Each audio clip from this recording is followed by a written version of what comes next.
the performances that you did, and also in many notes that I've seen in your archive, really the beginning of your work is seeking a definition. Seeking definitions of words, objects, and actions that carry meaningful content and are understandable across cultures, such as stone, for example, such as knife, such as respect or listening. A lot of performance texts start with the definition and finding a lot of different definitions. So I wanted to sort of turn the tables on you and ask you, how do you define an artist role?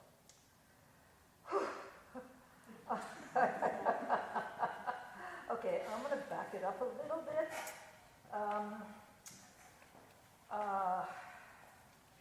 So I was quite successful before I decided to examine or claim the fact that I was a female, or find out what it was about being a female. I was a hard-edge painter who showed work in the Haus der Kunst in in Germany and other places, and included in a show at Vassar where they bought the work were the other famous men, and I was one of two women.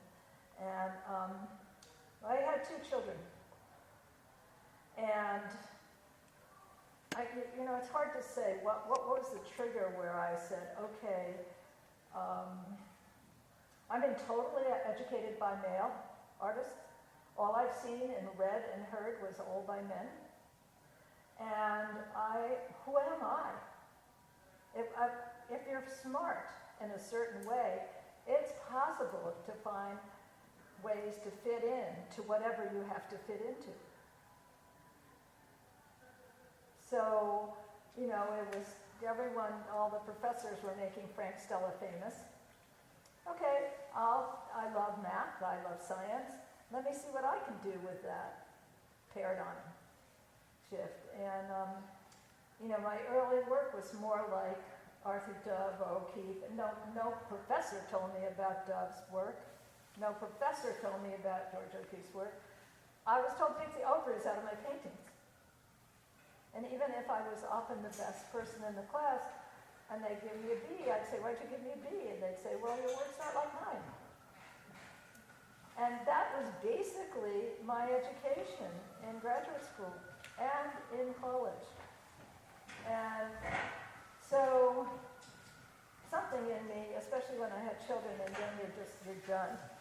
If you had 2 children in 1968 and 1970, you are not a serious artist. And Motherwell told me, Motherwell was very supportive of me, he was one of the guest people, and he said, Betsy, you're really good. And I couldn't tell anything. It was nothing to be good as an artist in my culture, in my family, in my school, where I was. It was a no-no. And you're better if you're a good hockey player. Or somebody they could present as marriageable. That was why I was being educated. So, and he said, and if you don't get married, he said, and if you do get married, don't have children. Now, who tells men that? Nobody tells men that, right? And so, and he also said, he offered to help me, and I didn't know what help was. I really would not know. What's help? Does that mean I have to be like you, or I have to, what's help? So I set myself up to not read, go to a movie, or anything by a man for 2 years. And I decided, okay, who am I? What are my real thoughts? And I turned to what I was obsessed with and my dreams. And even though I had 2 little children, I said, every day I'm just going to make a note. My mom told me you have to give up something. You can't be a wife, a mother, and an artist. And I said, well, I'm giving up wife.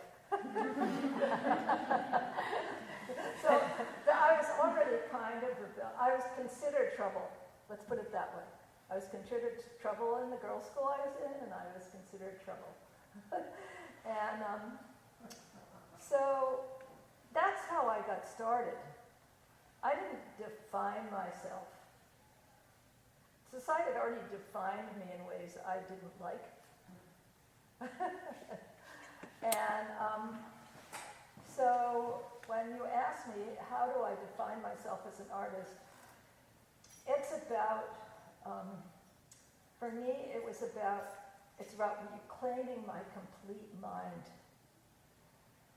my complete intelligence. And that, along with that goes, your heart and other things follow or they lead you. But for me, it really was, I wanted to be able to use my mind the way I could. I mean, I love math. I was A in physics. I was A in logic. And everyone laughed at me. But I didn't want to be a Mondrian. I'd rather be a Kandinsky. But to really find in this intensely, and I'm going to talk about this time, we live in an intensely oppressive society. So to discover who I was in that society, I became very determined to just show what was going on in my brain that wasn't trying to get an A on a test. And the first thing that I turned to, well, first of all, I painted a lot of roses because my grandmother had a rose garden. And I actually did this, which I don't think I have it anymore, this big painting in 9 panels with Gertrude Stein, and rose is a rose is a rose. And I had it when I was little babies, and I'd step out of my painted jeans, exhausted at 8 o'clock, fall asleep, get up at 6 with my son or daughter. And I was painting these huge roses because I loved my grandmother's rose garden. And then I had a dream of myself covered with bags. And I had decided to make an image, something, a drawing or an image out of every unusual thought I had. Without censorship. Is this art? I never talk about that. Because actually creativity is the highest thing we have on this planet. And we're in this society that it's like, creativity is for sale, right? No, creativity is the heart of every single human being. You can't reach for a higher way to be than to be creative. That the market is something else. That's something else. So, and somewhere inside me, I really knew that. Like, that's something I refused to give up as a child. And so I waited 2 years till I could understand what that image of me covered in bags was about, and I got to blacken my lips, cover my body with white, whatever body paint, and fill the bags with flour because flour is light. Sand, you would die after 10 bags are on your body, right? And what I was doing was cutting off oppression. Now, nobody back then ever asked me what I was doing, and they all took it as a goddess image. And nobody actually even wanted to hear that it wasn't a goddess image. At least I didn't think so. I was cutting off oppression. And that very act of stepping up, this one in the gallery it was 20 minutes. When I went in the streets, I gave myself a direction to be in the streets for 2 hours. That's a long time. Or it's no time, but it depends on perspective. And, Amy Stillman painted yellow triangles around me to protect me. And I had this sort of group of people helping out. And I thought that the audience or the street people would walk past me. And that's an interesting statue. But they stood there and stayed. And they stayed, and they stayed, and they stayed. And some Italians threw eggs that splattered the little girls, so you can see them there. And when I finished, I felt like I was normal and everybody else was weird. And I walked around the streets with a friend of mine. So what really, you started in a gallery, so at least there was some boundary and some safety. The first performance of 7,000-year-old woman Was in the that gallery, you yeah. mentioned. This whole performance is on this wall. Yeah. The first two images that you see are from Galleria, which was on West Broadway, Yeah. no longer exists. That's 1977, and then Betsy took it to the street. These are three images from Prince Street near Yeah. West Broadway, and these three are from Wall Street. Wall Street. So yeah. why did you take it outdoors? Well, I didn't think I belonged anywhere else. But looking back on it, I think that I really wanted to occupy space, public space, and as a female, to really occupy public space. But a lot of my thoughts stay right down here, and they don't actually come up. Like, I didn't turn around and write about, I just took public space down on Wall Street or on Prince Street. It never occurred to me to do that. I did write about her, that this was my every woman, that I was really doing this for every woman. And I wrote what I knew, but it's taken me many years to get my thoughts out of my belly. I can do anything, just don't ask me why. And But also these performances were quite different each time. Yeah. We didn't show all of them here. It's pretty much impossible for a small gallery like this. It's just 40 photographs that represent 8 performances, and each of them was performed in more or less 7, 8 different spaces or venues or cities. We chose each 3, 4 to represent a performance. So, for example, this one, 7,000-year-old woman, you did it in New York on Prince Street, you did it on Wall Street, and then you took it to Chicago and performed with other women. Can you talk about these 3 and tell what Can I changed? remember? Whatever you remember. First of all, on Prince Street, there were 100 or more performances going on in Soho. Some art entity had decided to do a performance day. So I was part of everything else, and that made that possible. And for the next time, I rode my bike around, and I kept thinking, where could I do this again? And I kept saying, not Wall Street, not Wall Street. But Wall Street is a very strong energy. It isn't anymore, but back then, on top of it, to come sort of somewhat personally clean, I come from a family that was in banking, part of my family, and they had offices on Wall Street. Now, I never visited those offices, and it was my grandfather, my great-grandfather, but it's always been kind of a thing in my family, good and bad, right? I won't go into any more of the details. That's one side of my family, but so Wall Street probably had it, but it's a very powerful energy there. And to perform underneath the statue or near the statue of George Washington, you have George Washington there and his first speech, and you have this huge amount of history of the forming of this country. And the people who came early, and then they became traders and had clipper ships, right? And they were the merchants, and they became the bankers, because then they financed the clipper ships. And that was slavery, gold, and, alcohol and everything else. And so those are the people who were the bankers. And that was all already stacked up.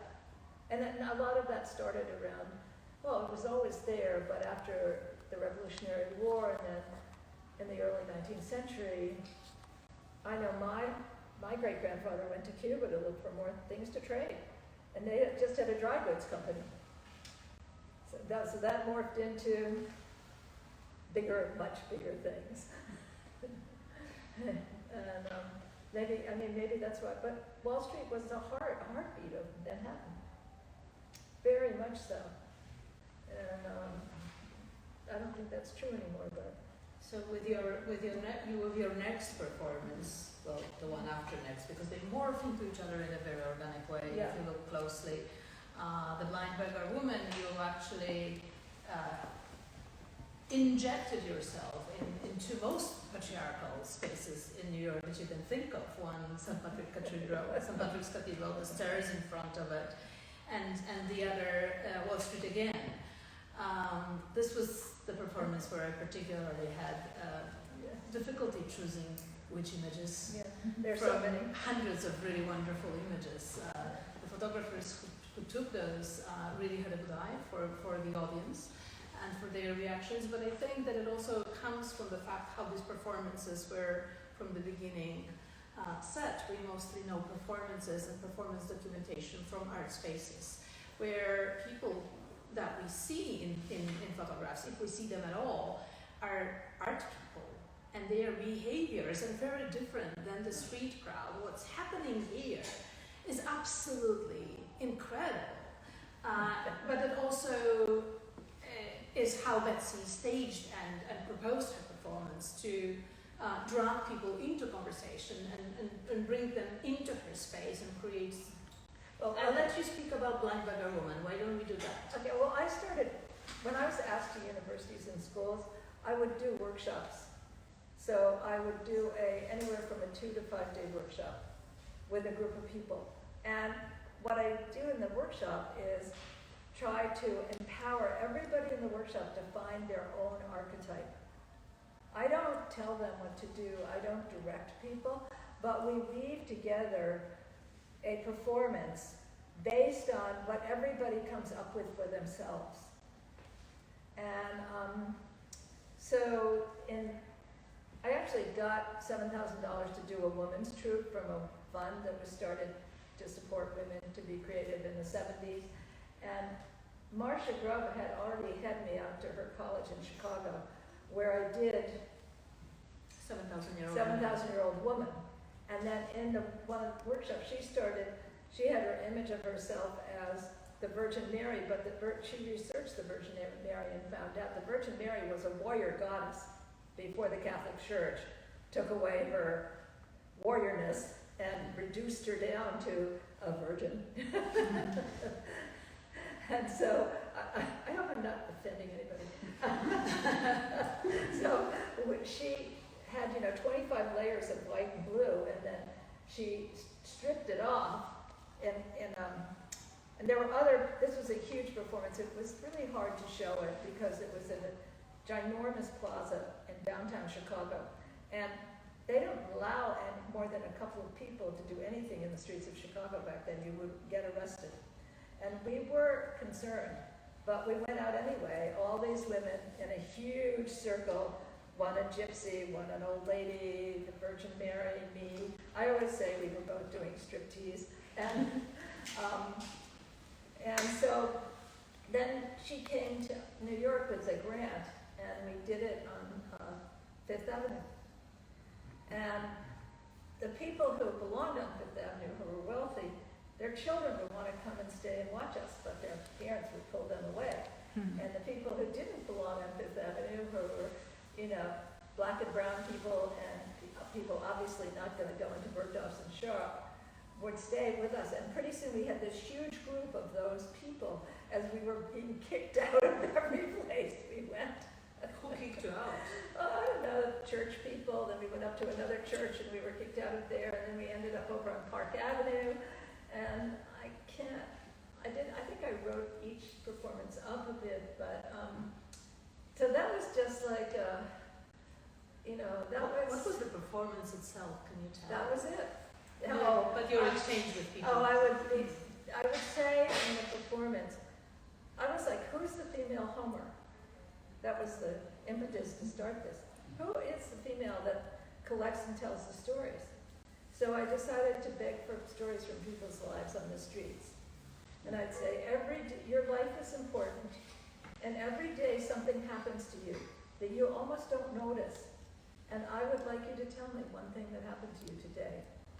And the first time I did it under the statue of George Washington down on Wall Street with a woman who'd been blind from birth. She was born blind. And I practiced being blind with her. And people came up and they told me all kinds of things. And the last person to speak, he just said, I'll come talk to you. And he said, do you know what I was going to say? And I said, yeah, I could tell by your laugh you were going to tell me a sexual joke. And he said, you're right, but I'm going to tell you about my 30 years on Wall Street as a janitor. And then in New Orleans, I was followed around for 5 hours by all these women who told me stories which were just heartbreaking. I mean, heartbreaking. And I try not to remember, just try and be this vessel that, yeah, that's that. And we jumped one over, yes, at the center of trying to look for yourself, there was the question about a female story or a woman's story that was missing from the mainstream culture. And as soon as you start digging, you dig quite awful stuff. So in between 7,000-Year-Old Woman and Blind Beggar Story, there is a rape memory that you did for the first time at the Appel in Amsterdam. It was first international European exhibition of feminist art. It's funny when you read the letter with the invitation, it says feministic exhibition. But really the list of artists who participated is incredible. Valley Export, Martha Wilson, who's actually solo show at my goodness, in Paris, opens tonight. I just learned. Of course, I'm missing the venue. The Polish artist Natalia L.L., some more Americans, Linda Banglis, Mary Beth Edelson, I can't remember, Suzanne Lacey was in that show. So it was a very important exhibition, and Betsy took something that started off from 7,000-Year-Old Woman and developed further. And you performed this twice more, right, in New York? I performed it at Medusa's Revenge. It was, that performance was really successful. But, it's like something, so many women unoccluded memories of being raped in that performance that it was frightening. It was frightening. Because in the whole performance, I just begged to be listened to. And there's somebody, shut up! That people had different roles. Everybody had a different tone. I went to workshops that Pauline Oliveras led, where each person chooses a sound, and then you're that sound for the next 2 hours. And so I learned certain skills, right, along the way. But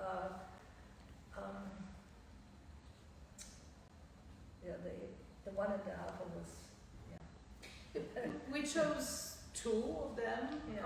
They are looped together. You can stay longer and watch them. They're very different. It's interesting that the first one at the Apple was almost silent, except for the crying of women or the chants that sort of set the rhythm for Betsy's movement and her assistant. But the one at the Medusa is already very outspoken, and the text is absolutely incredible. It's just 60 minutes, I believe, and it's one of the best works on rape that I know. And what is really striking about it is that it speaks about 2 different kinds of silence. One is the silence of inability to speak out, because you are suppressed, and the other is the silence that is imposed on you by the society. And those both silences are like echo, and they become the sound in this performance. It's tiny little video, 16 minutes of documentation, and I really think it's shattering. It's also very close to experimental theater of that time. When I watched it for the first time, my first reaction was, Betsy could just as well become a theater artist. It was that close that she was touching. I thought about that. I actually was aware that I had developed, but in that thing, there was a woman who had this beautiful ball of string, and it was all from things she's picked up in the streets. Now, when you were blind in olden days, they would have you follow a string out so you could find your way back. So I used that metaphor, and she was unwinding the string, and I was following the string, trying to find my way. That's also true in the Apple. But so now I'm sitting here. This is a person who said, I will never perform. So but I had, in the course of working with all these women and doing all these things, I can't really tell you what propelled me forward, but I did like 25 performances in a few years. So we had the string, we had the clown. It was like Greek theater. There's a chorus, there's somebody mocking it, there's the string, there's the main character, or me. And I said, wow, I could do experimental theater, and then I panicked. I did. I panicked, I'll confess.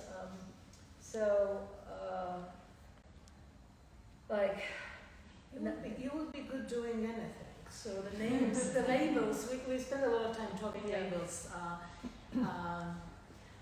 We'll go back to there, right? I mean, it sort of doesn't matter what kind of artist you are when you are a creative. Yeah, creating is creating, right? I mean, it's just like so much fun. It's so much fun. And I never could see myself having to produce a body of work every 2 years for people to buy. I just never could get there. And it would be boring. And I mean, the next thing on my mind was, what do you think about knives? Now, interestingly, I always have a person, like there was a person here in the walls, on the Blind Beggar Woman, who was in the audience telling people that I wasn't really blind. So I always have a person who's out there reflecting some reality. And that was, at that time, it was somebody who came from Oberlin to be my assistant. And so that's a very important element. Very important element. So and I had somebody with, what do you think about knives, wandering around interviewing the audience about what do they think about knives. Now every woman said they were afraid of knives. Every man said, knife is a good tool, just keep it sharp. Every gay person said they were afraid of knives. Now, knife is the only tool you can't do without. You can do without a spoon, you can do without a fork, right? Every culture from the very first people 40,000 years ago created cutting instruments. There's nothing inherently horrible or dangerous about a knife. Why are all these women terrified of knives? How much do you have to pull into yourself to be that afraid? So you know Barbara Smith, the performance artist? She's older than I am, but I did a workshop for that thing back there, Barbara Smith came in with a little plastic butter knife. She wasn't the only one, all right? So then it was the only woman who arrived with a little plastic butter knife. I had a collection of beautiful hunting knives, by the way. I've used it, prowl in all stores and collect them. And if you put all the knives point center and the stones outside the knives, it's very safe. But if you put all the knives point that way, it's not safe. It's such an easy tool to work with people's fears. So that's and then people came up with their own image, what they were going to perform. That woman was washing her menstrual blood in a knife. The other one just wanted to cut some fruit for everybody. But every person chose their own image. It took about a 3-day workshop. And so when Barbara, on the 3rd day of the workshop, came back with a sword. So the documentation of this performance, which takes a big part of that wall, really comes from 3 venues. The first one with a woman cleaning the knife with her menstrual blood was during a performance at Rhode Island University. The second one with a woman peeling citruses in Washington, D.C. in an outdoor event, street performance. And then the 4 next images are from exactly the same performance, but it just went wild at the opening of Galas, the great lesbian art show in Women's Building in Los Angeles. So you can see how various results came from asking the same simple questions, but different groups of people. And we got to something important here. You actually touched on the method with which you work through almost all of your performance, which is workshopping with a group of people. Why and how? I didn't want to be out there by myself.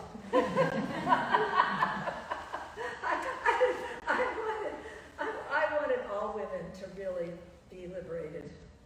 You know, I really, truly, honestly, and I still would like that, like for all people. And because also, you know,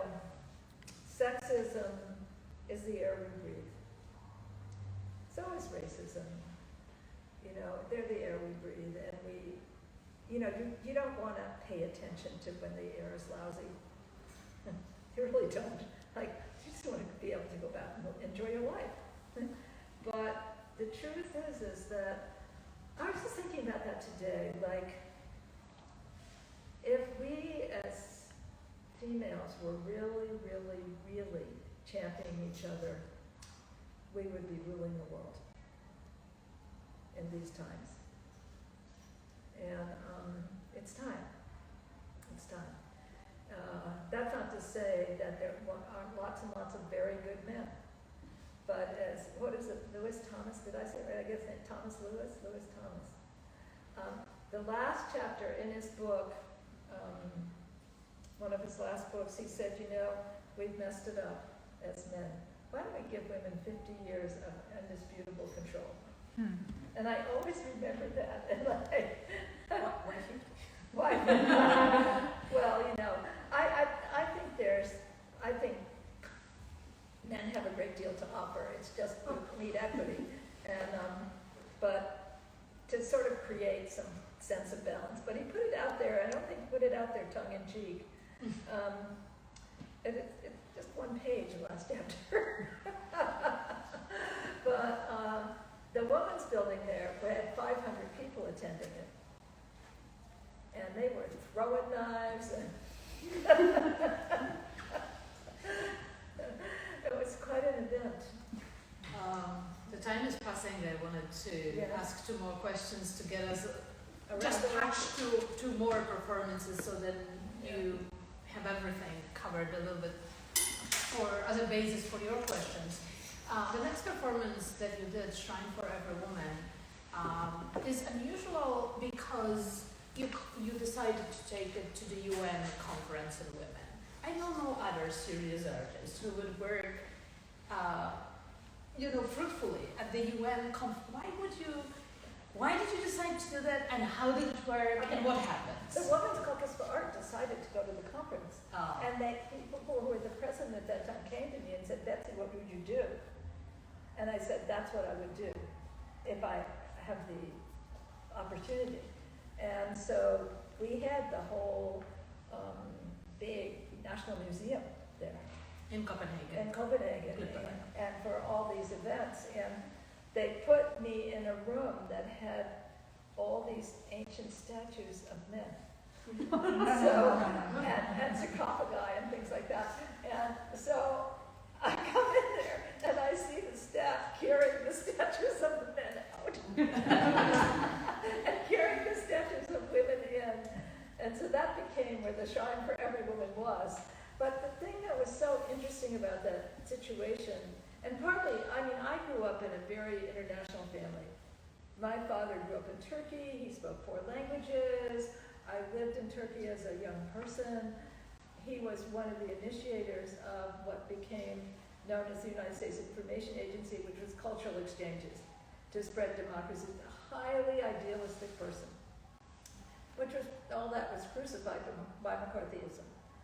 And so one of the best parts of my childhood was meeting and knowing all these people from the Middle East, from Africa.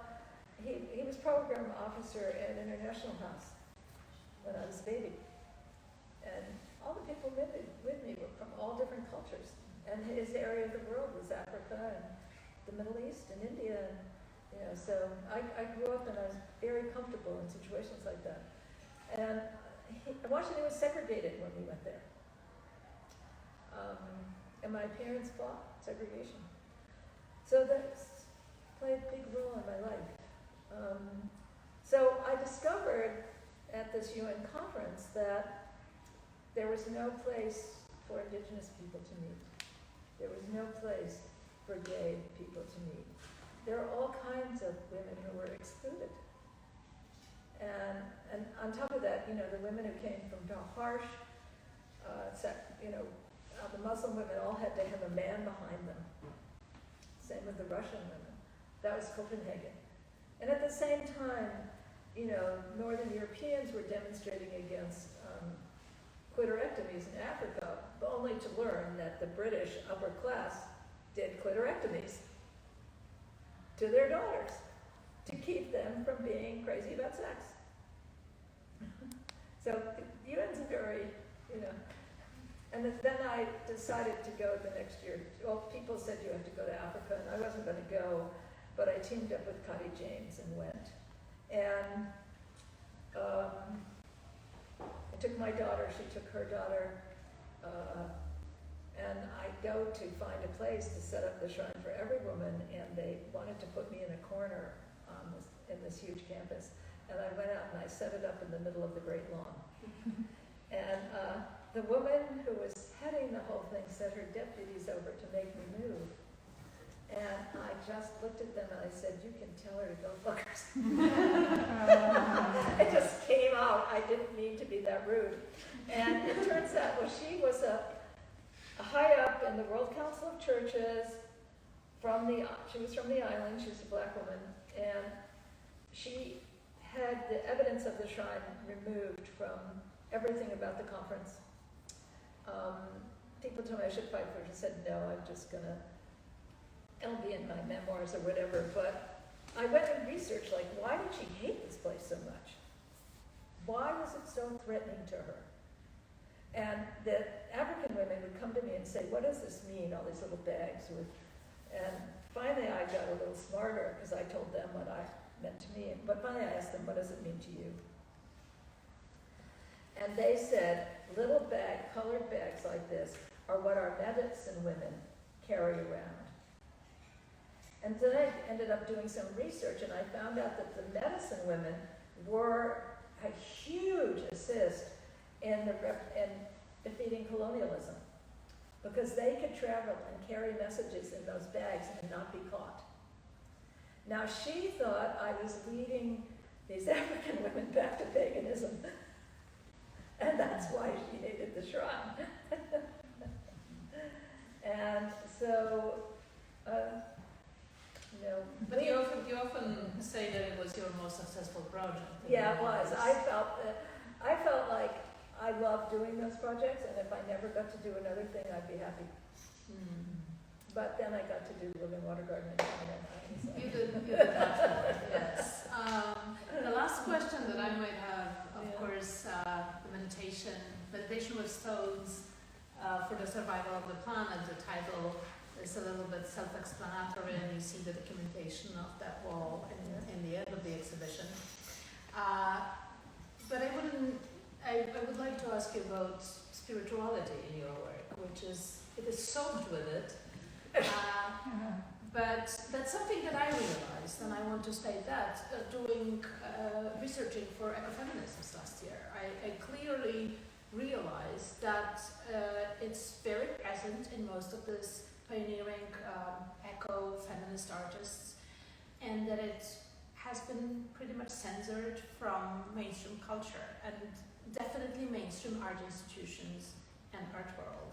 And I noted down that we should go back to the name of Kandinsky. I don't think that it was an accident that you mentioned him. Well, people I love, There are exceptions, right? That's it's art, right? Or, early artists, all good artists soaked in and I'd say very incredible perspectives about who human beings are. It just happens that right in the 80s, in this time period, it's like corporate have no meaning in your art. It was the only way to make a living. And consequently, we have a lot of vacuous art. So I could talk about that a long time, but I won't. So spirituality in my art, well, to be valuable or something, it's like, wouldn't we want to include everybody? Wouldn't we want to have something that uplifts people or gives you hope or asks questions or all those things? What is spirituality? I think it's being able to, invite a real humanism or, some understanding or probe questions about the human spirit. Why do we love this Buddhist art so much? You know, why do we love certain things? You know, because they're, you know, they're sort of rooted in something that makes you feel kind of really good. So think that you somehow brought it together with the healing power of your work that you were looking for from the very beginning. That's there true. is a clear attempt at healing both yourself and then the community around you and then the planet, right? Yep. No, I don't know, you know. We should always try. We should try. I mean, it feels kind of pretentious to say certain things like, but, you know, I always look at everything I do and I think, well, what happened here? Do I like what happened? Do I not like what happened? Did it, you know, it's okay with me that I just enjoyed it. That's fine. But did anything shift in by doing these things? And actually, I just put them all in a box and probably decided that's it. But now that I see them, I'm like, yeah, something did shift for people. It's hard to change. It's very, very hard to change.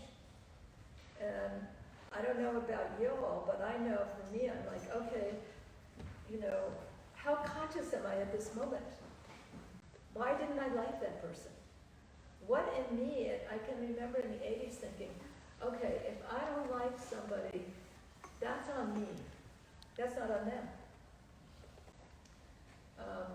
No matter what they did. And then I watch everybody falling for this stupid jerk Trump and spending all their energy there.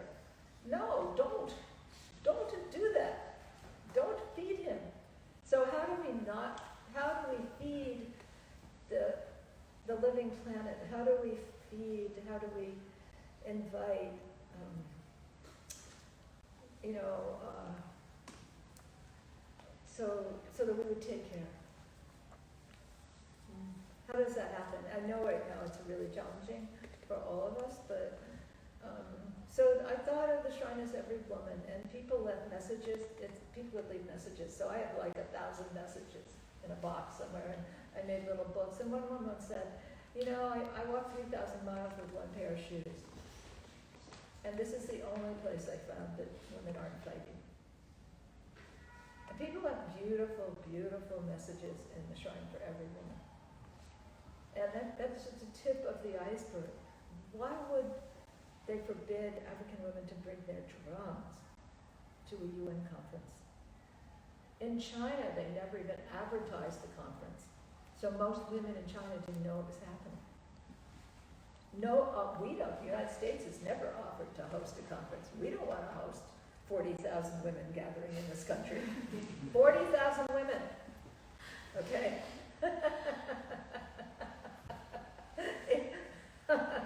I mean, I went to poetry readings where, you know, we listened to one poem. It was wonderful. One poem from 60 women. Just wonderful, wonderful. But why don't we replicate some of that here? It's so expensive to be an artist, and yet, or to have your creative self. I once taught art up in Harlem, and you know, within 3 weeks of one art class a week, the children were changing in how they could learn. It's a part of, the truth is that part of capitalistic control is to not have creativity unleashed. And part of what I try to do is unleash it. I'm really interested in unleashing it, whether it's, you know. So I think you just answered my first question of Okay. your definition of the artist. What is the role of the artist? It's a perfect moment to switch it from me to you. I hope. See how brilliant she is? I'm a ladder here. I'm helping you to tell us the story that we need to hear. I hope that you have questions for Betsy. Please ask them. Yeah. And we can also hopefully take a question or two from Instagram if there is anybody asking. We'll be happy to do that as well. Okay. Yes, Deborah. First of all, thank you for your candor. It's extraordinary. I noticed in your writing, the documentation, you wrote what happens to the girls, and then there's a whole piece about the boys. And the use of repetition was just so moving and so beautiful. I wondered if there are particular writers, poets that have been instrumental in your thinking. Robert Frost. I come from a New England family. I love Blake. Tiger. So no one's ever asked me that question, and I've never thought about it. But so thank you very much. I did used to follow young poets till I got too overwhelmed as a mom. And in the last 4 years, I found some of my voice there. The talk poem just happened spontaneously, and for the performance, I brought it a little bit up to date, but it just stayed, the same rhythm stays.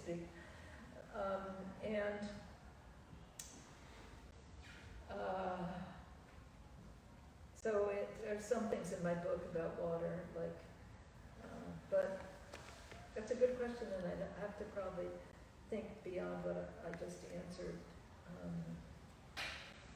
Happy that you asked the question about this particular text. We didn't speak about this performance. It's Betsy's Last from 1986. It's titled Listen, Respect, Revere, and it was only performed once in 1986, and it will be performed here a week from today. But the text will be enhanced.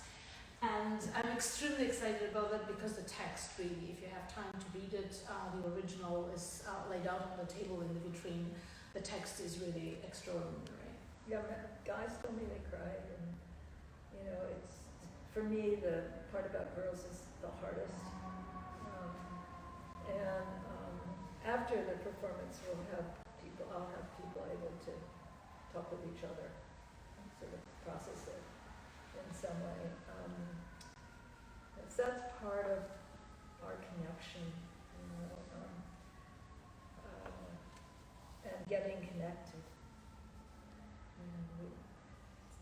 It's funny, like being.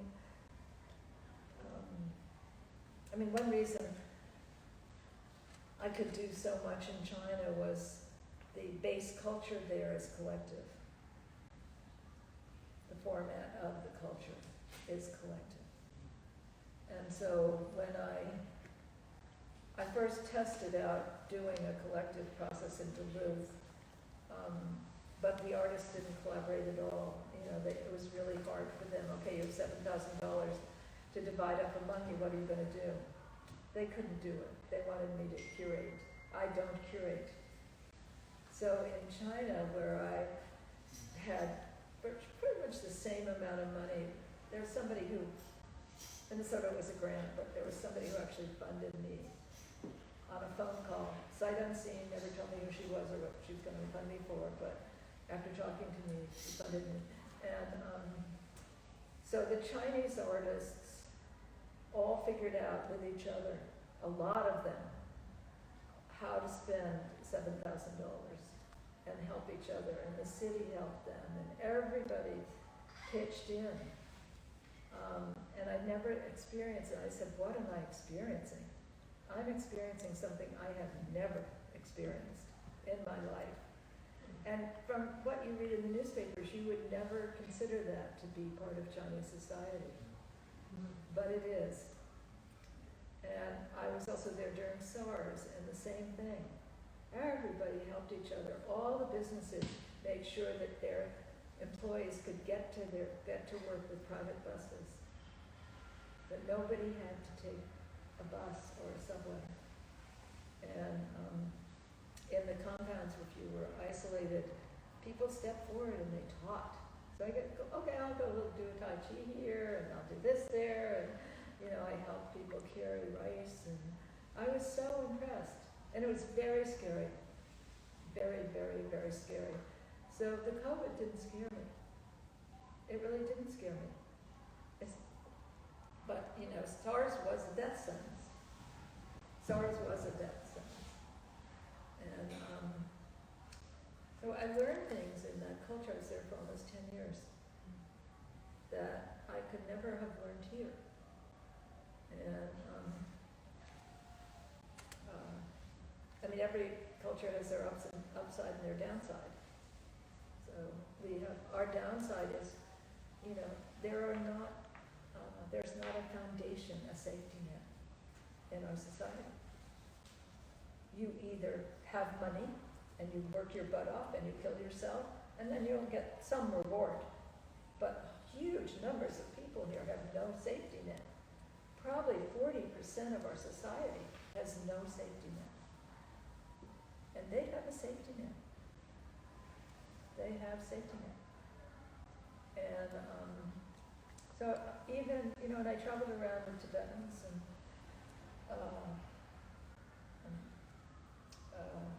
documenting what's happening culturally and to their water systems. Very interesting how, and it's not an exception at all, but our country's been completely taken over by corporations, but how they set up protections for their major source of life, for water. And it sounds ridiculous to us, but it's actually like, you know, if you graze your yak within a kilometer of this water source, they're going to die. Now that's like a, you know, $10,000 fine. So how do you translate that? If you wash your hands in this right here, you'll get arthritis, and so will all your relatives. It's very, you know, like, and we laugh, but it was serious. And that kept the drinking waters discreet and good and healthy. Now then you pull in logging and mining, everything gets destroyed. But it's very, you know, I met Tibetans who they refused to farm for 3 years because there's a gold miner going to take over their sacred mountain. They went to Beijing. This is Chinese culture, which they've been doing for 2,000 years. If you wanted to protest, you had to go to the emperor and protest. They still do that. So they went to Beijing to protest, and some of them went to jail, and they protested, and they kept protesting. And it happens that this man was head of, we hired a group to go up a mountain to 15,000 feet. And for the group we hired, well, he was the leader of the protest. So we got to sit around the fire at night and hear all about it. And they won. They won. And they're Tibetan. And it was their sacred mountain, and they won. That's for now. Who knows? Maybe, you know, gold mine will try and come back in 5 years, just like all corporations do. I don't know. But it was really interesting to hear the story. And I sometimes feel like, where's my courage here? I have a friend now who just changed himself to something in Washington, and everybody's trying to get arrested to get the government to look at, you know, carbon stuff. The Brits are doing that. Bunch of women stopped the destruction of their river system. 500 of them, they just took turns guarding the bridge for 2 years. They defeated the company. Are we ready to do that? As an art action or a performance? I don't know. Would we do that? I ask those questions of myself all the time. We'll probably ask more of them in November when we will do some programming that is devoted purely to to water and to Betsy's current practice, rather than the historical foundations, which permeate everything you still do. Do we have more questions for Betsy? Good. Yes. I started to ask something that when you sat before the lecture already you mentioned, and you also mentioned it here during the talk, is that you said, I guess I asked like how it ended, like I didn't know the performance practice ever, I didn't know that it was part of your practice. But then you said somehow like, what kind of impact does it have? Like you weren't so sure that it was having impact. And I guess that was one reason you didn't continue for. But so the wider question is just like, so what circles back? What keeps you going besides that the job is done? I don't know, love of life. Something like that. But I don't think I decided not to perform, like, because the thing in Chengdu and Lhasa were performances. But deciding to cast 250 feet of a dry riverbed, which is where I learned, which I can't explain it. Like, okay, I saw all these dry riverbeds in the States when I took my children across the country camping. And I was like, what happened to America? And then I thought, well, I'd like to write Rhapsody Folk up in a river. And so then I decided to write grants till I got the ability to cast this riverbed. And then when I'm casting the riverbed, I look up at the stars, and the stars, the Milky Way look just like the riverbed. And I learned that the indigenous people call the Milky Way the River of Stones. And I said, okay, I'm giving my life, because I learned that the water was all polluted from mining and agriculture. I'm going to give the rest of my life to learning about water. And whatever I do, I do. It wasn't like I'm not going to do. It just was whatever I do around that choice. And it took me like, okay, so what do you do? I carved stone that looked like water balls. I caught rain on paper. And I kept thinking, something's wrong with this picture. Why is water a noun? And I realized that water's a verb. And that we all live in a watery world, and we have reduced water to a noun that has a price tag. Now, how can you reduce the very thing you need to survive? The very atmosphere that we live in, we have destroyed. Well, I'm not going to stop doing it, I know. I'm not. But I know exactly what I'm waiting, like, okay. So okay. Then I said, that's how I got to doing the thing with all the artists. I said, okay, if water's the teacher, how would they lead a workshop? And I went, okay, the workshop has to nurture everybody. It can't be you win, you lose. That can't be water. That cannot be water. I get it, you get it. You get paid, I don't, okay? All of you don't get anything, okay? So that can't be water. Water would not teach that. And so I turned water into a teacher. And everything I did from then on, I would ask, how would water do this? Now, water would nourish everything. The Tao, it flows to the lowest. It nurtures everything on its path. It spreads everywhere. So that became now you could call that spiritual, I don't know. But that became how I wanted to be. That's all I know. And I don't know a lot. We have a question on the right. I think it came first. Okay. That's because it's related to what you are talking about.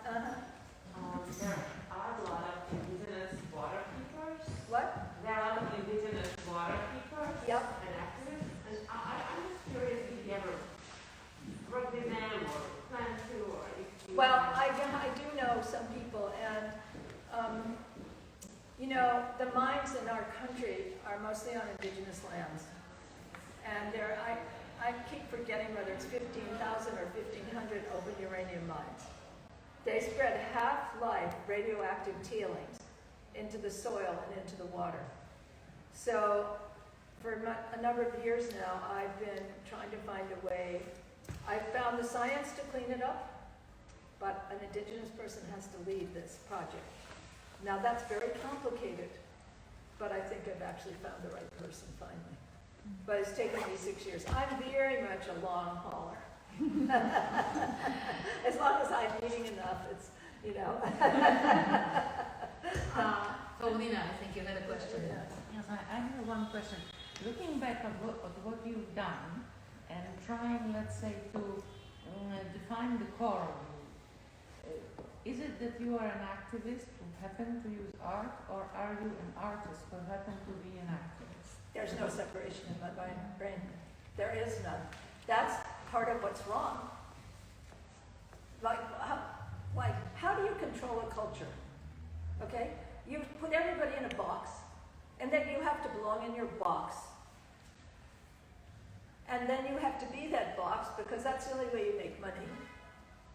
And then that's what's happened to us. Now we're not, I can't live in a box. You know, I mean, you can ask me. You know, that's the problem I have with any kind of identity stuff too. Now we have to have that there because people are using that to exclude other people. But no one likes to be in there. You only get, to be in this museum, you have to be that. To get here, you have to be this other thing. So those are boxes. And artist activists, come on. What, did anyone say that to the people who painted on the caves? Did anybody say that to people who did the big Buddhas in places? Are you an artist or an activist? Did anybody say that? Or who built churches in Renaissance times? Paintings? Who said, what are you? How part of what's happened under this, whatever you want to call it, which we do have to change, is the disempowerment of saying, okay, you have to be this or that. If you're a mother, are you a cook, an artist? Choose which, do you only do dishes? What? Maybe not, but it's an idea, rather, I would say, in front of you when you look at the mirror. I mean, you then instinctively know what is driving you, and obviously this has been a wonderful, let's say, strength which has been propelling you. And I was thinking, well, yes, it's a maybe a difficult question, chicken or an egg. Yeah. But it's a good question. in such a way that I thought, well, I would like to know. It's a very valuable question. I think that this question is slowly also, we will leave it behind us. I mean, it was, I think, radical in late 1960s or late 1970s to come up with activism as art, but today more and more and more of art is research-based, not even time-based anymore, but research-based. And also curatorial work has to change. It's no longer about framing anything. It really is about curating human relations or like solving problems. And we are only following artists like Betsy Damon 50 years later, more or less, really. Maybe not 50, because you also developed it slowly, but it didn't mean... But think about museums. What are they? Are we going to turn everything into a museum? A museum is an outgrowth of a Renaissance villa. That's what it is. So now they have gratuitous programs for people that, for this group or that group, right? But somehow museums, I think they should turn themselves inside out and become for the earth. They should start growing things and turn things into greenhouses. And I really think we have to think like that. That the museum idea is terminal. What is, I'll take over on New York, I think I'll just, they already bought part of Egypt and something else. And, so I think we really have to ask very difficult questions. In Turkey, they're building dams that cover 3,000-year-old cities. And dams are terrible. They are terrible. There's statistics on how much water gets heated up and releases CO2. It's a huge amount. There's just like, we get that. And so as a person who's not employed by a corporation, I can ask radical questions. I would love to be able to do that around the world. I would love to be able to do that wherever I go. And have that be the art that I do. I would love that. It may not happen. To ask the questions. Yeah, just and get out the maps and let's look at things really deeply and see what we could change here. So that would be my dream. Not that it's going to happen, but.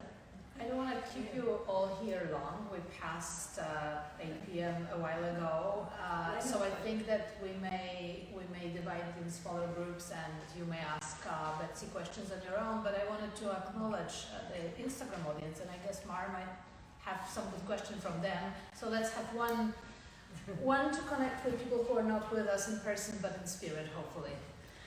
Okay, this question is from Millicent Young. When did you articulate for yourself that transformation was so central to your path and work, inner and outer transformations?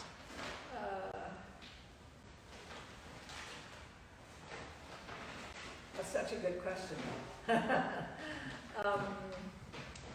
Well, one time was in the mid-'80s, but in another time is actually pretty recently that I actually get that you can't actually do anything outer until there's changed inner. You can't.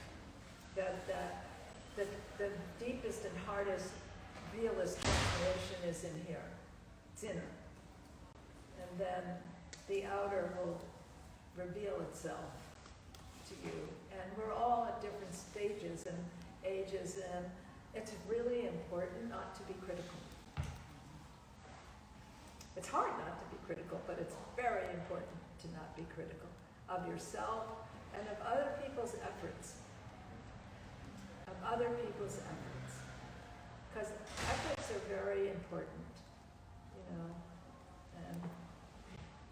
And I have two granddaughters, and I watch them, and one is like an incredible gymnast. I mean, it's wonderful to watch them, how they set perfection at a young age, and how much they want it, and how much they don't dare say it, because the grown-ups are always like, well, maybe you'll get disappointed, or maybe you won't be able to do that, or maybe, but they don't need to hear any of that. They do not need to hear that. None of us need to hear that. We don't need to hear it with each other. And that's really hard. That's really hard. But we really, you know, that's the gift we can give to each other. You know, and we're all taught up to be in our brain, like, why are you doing this? You know, people ask you that, why are you doing that? Well, I'm just exploring a little thread. Leave me alone.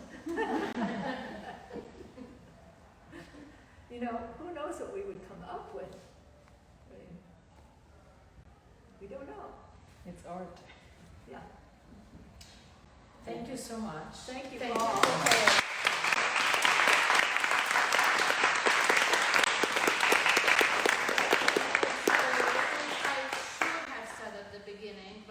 So focused on introducing Betsy, I didn't say, and we probably should say that considering the internet audience, that we are at the Mama Galleria in New York at 47 Great John Street, where the exhibition is, and we are very, very grateful to the Mama for being here. Thank you all. Thank you all.